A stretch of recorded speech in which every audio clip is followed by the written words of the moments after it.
اخوتي المغاربه، نتمنىكم تكونوا على خير وبخير.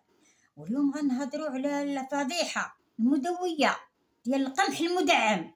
نائب برنامج في قبه البرنامج تينطق بهذه الحقيقه المؤسفه اللي صدمات المغاربه.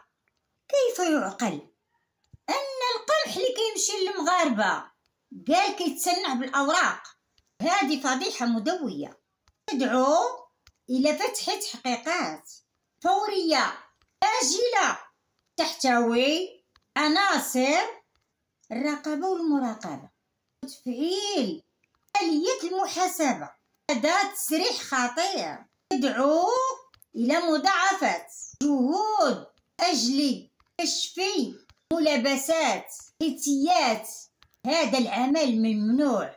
جملة وتفصيلا نطرح سؤال: أين دور الدولة من هذه القضية، خاصة هذا القمح يستهدف أعاريض من المجتمع المغربي، دقيق مدعم في متناول الجميع، ما يضرب ثقة بين الشعب والحكومة.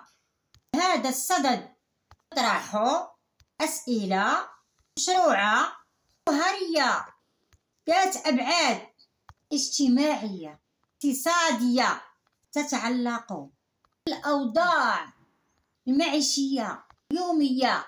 فضيحة من هذا النوع في 2025 تهدد ثقة المواطن في المنتوجات وصحة خدماتها. تحقيق المدعم وضع المسؤولين في إحراج. وشكون المسؤول على هذه الجريمة؟ ونطالب القضاء باتخاذ كافة تدابير احتياطات لازمة والضرورية لتفادي تكرار هذه الفضيحة.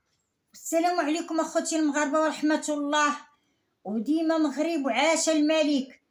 من طنجة للقويرة والأسرة العلوية.